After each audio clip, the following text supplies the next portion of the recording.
হ্যাঁ, এটা নতুন একটা ট্রেনে বেরিয়েছিল তো দেখাচ্ছিল সেই লেবু চাপা, ওই চাপাগুলোর। মিঠুনদার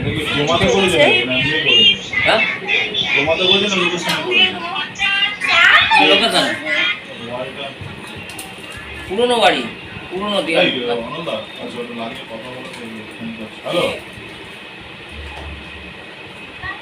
না গো আসেনি, আমাদের কাছে কাজের ব্যাপারে কথা চলছে না। এটা ধরো আমি ওখানে আছি, হ্যাঁ একটু কথা বলিয়ে দিচ্ছি।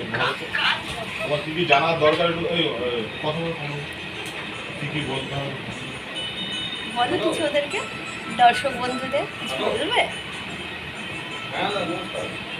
ওই যে কফিটাকে বানানো হচ্ছে, কফিটা দেখো কিভাবে করছে। নাম বলো, পরে বলবো।